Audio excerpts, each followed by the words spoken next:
Dalam Sahih Muslim dari Anas, ia berkata, suatu saat Rasulullah Sallallahu Alaihi Wasallam di sisi kami, dan saat itu beliau dalam keadaan tidur ringan, tidak nyenyak. Nabi tidur ringan, terus lantas beliau mengangkat kepala dan tersenyum. Kami pun bertanya, mengapa engkau tertawa wahai Rasulullah? Baru saja turun kepadaku suatu surat. Nah, turunlah surat Al-Kautsar. Allah Ta'ala berfirman pada Nabi kita Muhammad, Inna a'tainakal kautsar.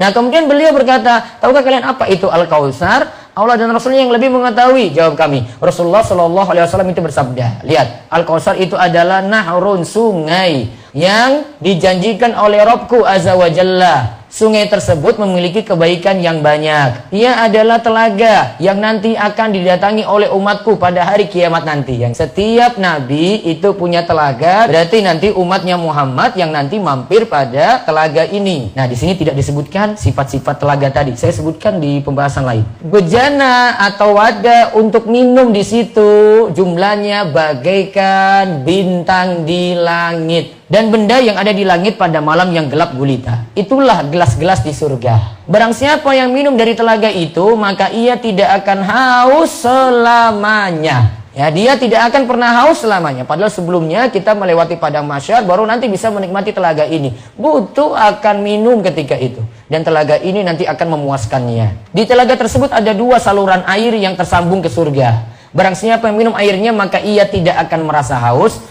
Lebarnya sama dengan panjangnya. Lebar telaga ini sama dengan panjangnya. Seukuran antara Amman dan Ailah. Ini nama tempat yang jaraknya itu begitu jauh.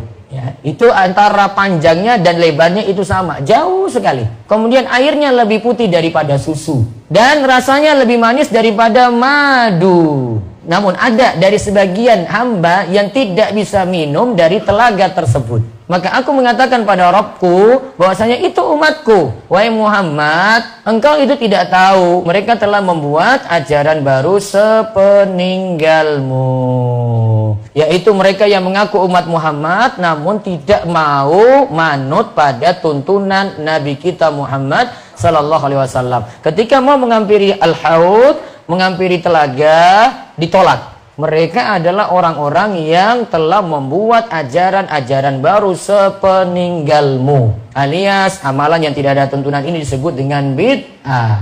Akhirnya tertolak dari minum dari telaga Nabi SAW. Dari Al-Haud tadi.